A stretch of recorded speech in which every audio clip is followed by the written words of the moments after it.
언제부터였을까요? 아침에 눈을 뜰 때마다 낯설게 느껴지던 내 몸. 한때는 당연하던 일들이 이제는 버겁게 느껴지는 순간이 늘어났습니다. 젊은 날엔 시간이 무한한 줄 알았습니다. 사랑하는 사람도 곁에 오래 있을 거라 믿었고, 몸도 마음도 한결같을 거라 생각했습니다. 하지만 나이 들어가며 우리는 하나둘씩 잃어가는 것들을 마주합니다. 건강, 일, 사람, 자리, 그리고 무엇보다도 익숙했던 일상.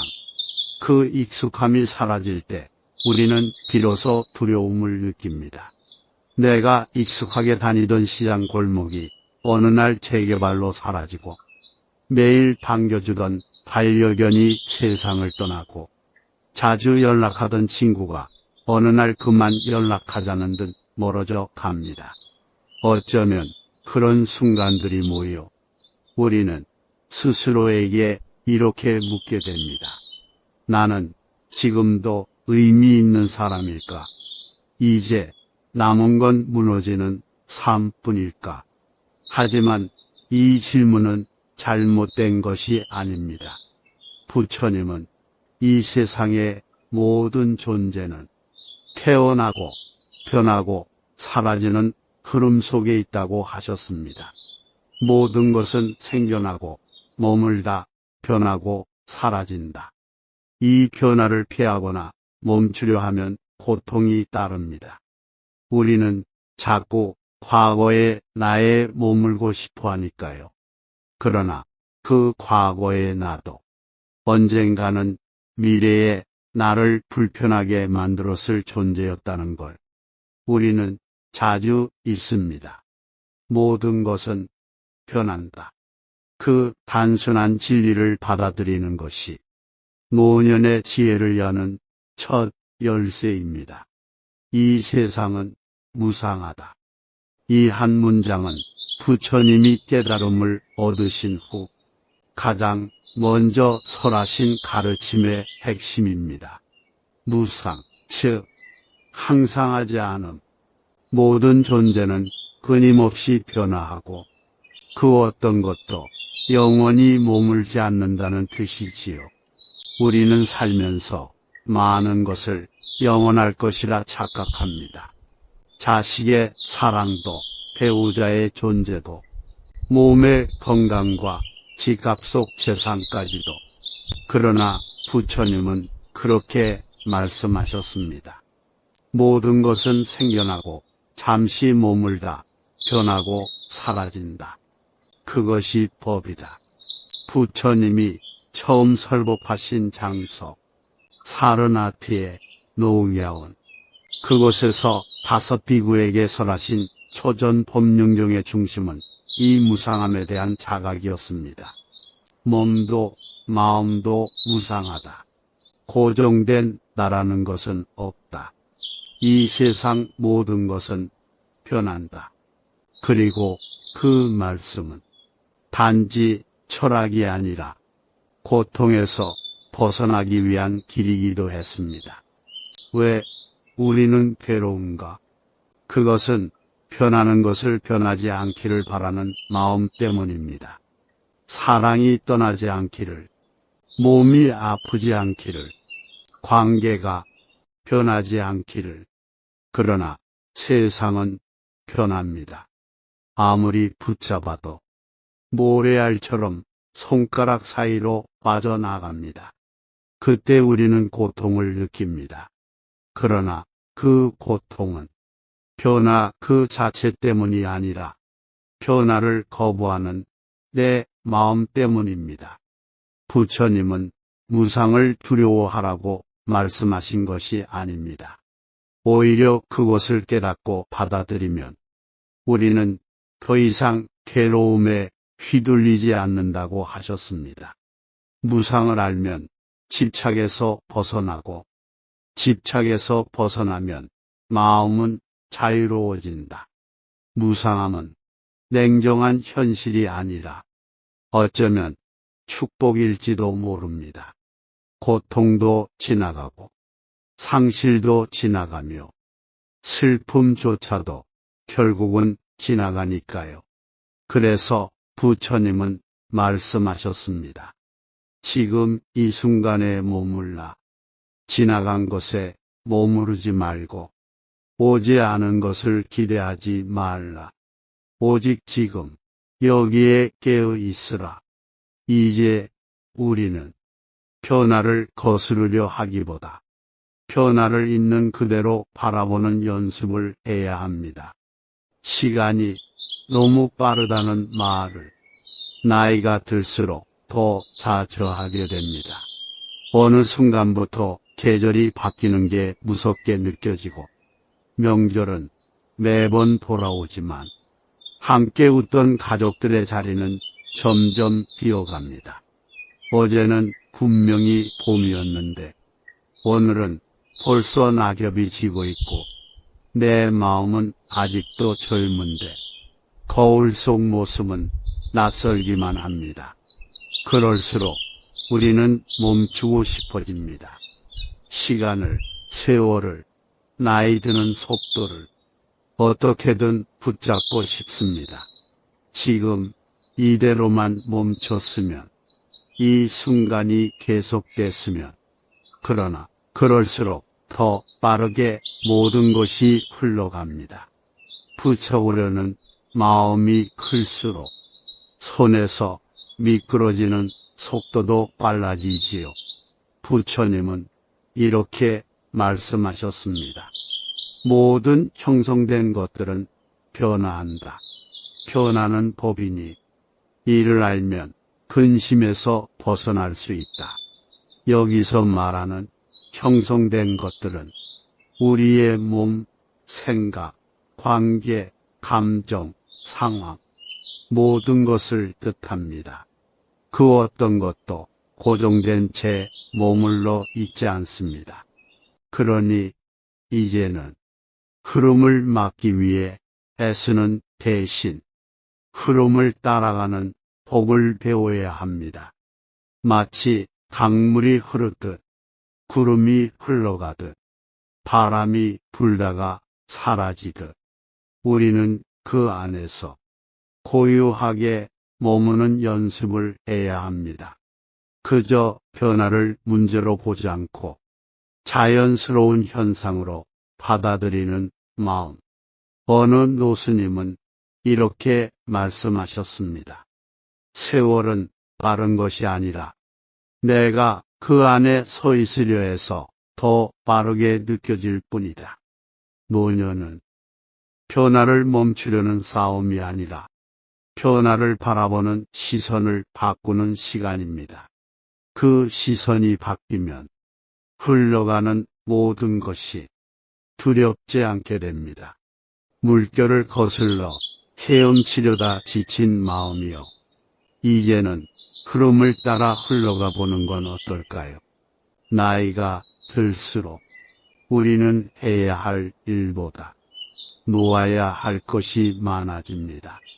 젊을 때는 무언가를 이루기 위해 애쓰지만 노년은 그 애씀을 내려놓는 시기입니다.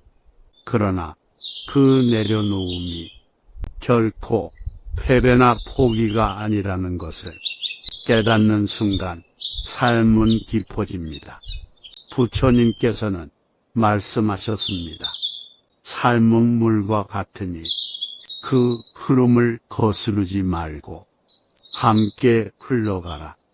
세상은 끊임없이 변하고 우리의 감정도 몸도 사람들과의 관계도 한 곳에 머물지 않습니다. 그 모든 것 내 뜻대로 하려 할수록 우리는 괴로움을 느낍니다. 하지만 그 흐름을 있는 그대로 받아들이고 거기에 나를 맡기면 마음엔 평온이 찾아옵니다. 흘러가는 복을 배운다는 것은 그저 가만히 있다는 뜻이 아닙니다. 오히려 더 적극적인 삶의 태도입니다. 변화를 두려워하지 않고 고통을 애써 없애려 하지 않으며 기쁨이 찾아올 때도 그저 감사히 바라보는 것. 한 어르신이 말했습니다. 젊을 땐 바람을 막으려 했지만 이젠 그 바람에 기대어 걷는다. 바람은 멈추지 않습니다. 그러니 이제는 그 바람을 이해하고 받아들이고 때론 그 바람에 몸을 실어보는 것. 그게 바로 흘러가는 삶의 지혜입니다. 불교에서는 이를 예열하고 표현합니다. 있는 그대로를 있는 그대로 받아들이는 마음. 그 순간 우리는 더 이상 무언가를 바꾸려 하지 않고 오히려 그 안에서 나를 비워내게 됩니다. 비워내면 곧 자유입니다. 이제 우리는 다음 단계로 나아갑니다. 무상한 세상 속에서 붙잡고 있던 것을 하나둘 내려놓을 때 우리의 마음은 얼마나 가벼워질 수 있을까요? 그건 내 것이었는데 나는 평생 이걸 위해 살아왔는데 우리는 나이가 들어갈수록 손에서 놓치는 것들이 많아집니다. 자식의 선, 젊은 시절의 건강, 일터에서의 역할, 그리고 내가 누구였는지를 말해주던 수많은 사회적 이름들. 놓치는 것들이 많아질수록 우리의 마음은 쓸쓸해지고 때로는 억울해지기도 합니다. 하지만 부처님께서는 이렇게 말씀하셨습니다. 집착은 괴로움의 뿌리이며 비움은 평온의 문이다. 우리가 고통스러운 이유는 잃는 것 때문이 아닙니다. 그 잃는 것을 놓지 못하기 때문입니다. 내가 만든 관계, 내가 쌓은 것들, 내가 속해 있던 자리, 그 모든 것들을 나의 것이라 생각하기에 놓는 순간 우리는 상실감을 느낍니다. 그러나 부처님의 가르침은 명확합니다. 이 세상에 진짜 내 것은 없다. 몸도, 감정도, 심지어는 생각마저도 항상 흐르고 변하는 것이라면 그 안에 영원한 나는 없습니다. 그러니 놓는다는 것은 포기가 아니라 진짜 나를 찾는 과정입니다. 한 노스님은 이렇게 말했습니다. 비움은 손에서 빠져나가는 것이 아니라 손을 펴는 것이다. 그 말이 참 깊습니다. 우리는 계속 쥐고 있어서 손이 아픈 줄도 모르고 살아갑니다. 하지만 손을 펴면 비로소 우리는 새로운 것을 담을 공간이 생기고 무엇보다 고요함이 손바닥 위에 남습니다. 노후란 놓치는 시기가 아니라 비워내는 시기입니다. 무거운 욕심을, 오래된 감정을, 어긋난 기대를, 그리고 나조차도 모르던 내 집착을 하나하나 내려놓는 시간입니다. 부처님은 마지막까지 이렇게 말씀하셨습니다. 모든 것은 무상하니 게으르지 말고 정진하라. 정진이란 삶을 더 가지려는 것이 아니라 삶을 더 맑게 하려는 것입니다. 맑은 마음은 비움에서 시작됩니다. 이제 우리는 노움을 두려워하지 않아야 합니다. 그건 상실이 아니라 깨달음을 향한 길이기 때문입니다. 다가올 일은 아직 오지 않았다. 지나간 일은 붙잡을 수 없고, 그러니 우리는 지금 이 순간에 깨어 있어야 한다. 이 말은 부처님께서 강조하신 정념의 본질입니다. 마음 챙김, 즉 지금 여기에 나를 알아차리는 힘. 노년의 삶은 과거에 머무르기 쉽고 불확실한 미래에 불안하기 쉽습니다. 하지만 지금 이 순간에 깨어 있으면 우리는 과거나 미래의 그림자에 흔들리지 않고 진짜 삶을 살아갈 수 있습니다. 부처님께서는 이렇게 말씀하셨습니다. 지혜로운 이는 지나간 것에 머무르지 않고 오지 않은 것에 집착하지 않으며 오직 현재를 알아차린다. 우리는 지금 숨을 쉬고 있습니다. 그 숨은 어제의 숨도 아니고 내일의 숨도 아닙니다. 오직 지금의 숨. 이것이 바로 지금 여기의 상징입니다. 이제는 지금을 살아야 할 시간입니다.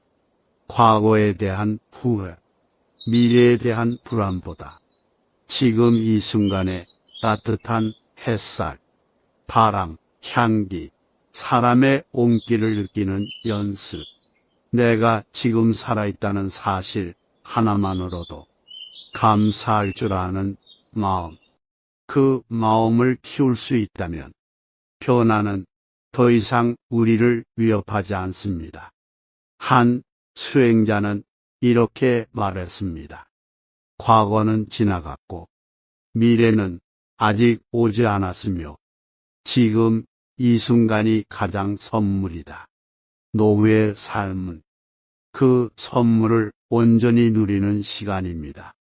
차 한 잔의 온도, 걷는 발걸음의 감각, 햇살에 흔들리는 나뭇잎 소리, 그 모든 것이 내 삶의 중심에 있을 때 우리는 삶과 하나가 됩니다. 정념은 단지 명상하는 기술이 아니라 삶을 깊이 있게 살아내는 자세입니다. 우리가 지금 여기에 깨어 있을 때 변화는 단지 지나가는 현상일 뿐 두려움의 대상이 아닙니다. 이제 우리는 그 깨어있는 마음으로 삶의 흐름을 받아들이고 마지막 단계인 변화를 이해하면 삶 전체가 고요해진다. 그곳으로 천천히 걸어갑니다. 우리는 결국 변화 속에서 나를 잃는 것이 아니라 변화 속에서 진짜 나를 만나게 됩니다. 노년의 삶은 끝을 향해 가는 여정이 아니라 가장 깊은 지혜와 고요가 깃드는 시기입니다. 많은 것을 잃고 많은 것을 떠나보낸 지금 우리는 비로소 삶이란 무엇인지 조용히 마주할 수 있습니다. 부처님께서는 무상의 가르침을 통해 변화는 피해야 할 적이 아니라 깨달음으로 이끄는 스승이라고 말씀하셨습니다. 변화를 이해하면 삶 전체가 고요해진다. 이 고요는 아무 일도 일어나지 않는 고요가 아닙니다. 모든 것이 지나가고 남은 것들 위에 피어난 지혜의 침묵입니다. 어느 순간 우리 마음속에서 이런 말이 들립니다. 그랬구나. 삶은 원래 이렇게 흘러가는 거였구나. 그때 우리는 더 이상 원망하지 않고 더 이상 거부하지 않으며 그저 삶을 있는 그대로 받아들이게 됩니다.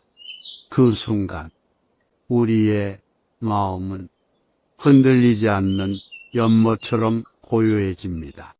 그 고요 속에서 우리는 내가 살아온 모든 시간, 사랑했던 사람들, 스쳐간 인연들까지도 따뜻하게 바라볼 수 있게 됩니다. 그것이 바로 깨달음입니다.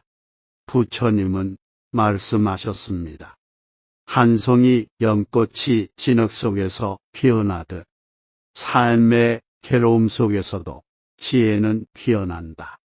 노후의 시간은 그 지혜의 연꽃이 피어나는 시기입니다. 세월을 탓하지 말고 몸의 늙음을 부끄러워하지 마십시오. 당신은 지금 이 순간에도 고요하게, 깊고 아름답게 익어가고 있는 중입니다. 삶은 언제나 지금 여기에서 완성됩니다. 부디 오늘도 변화 속에서 나를 잃지 마시고 그 흐름 안에서 진정한 나를 만나시길 바랍니다. 감사합니다.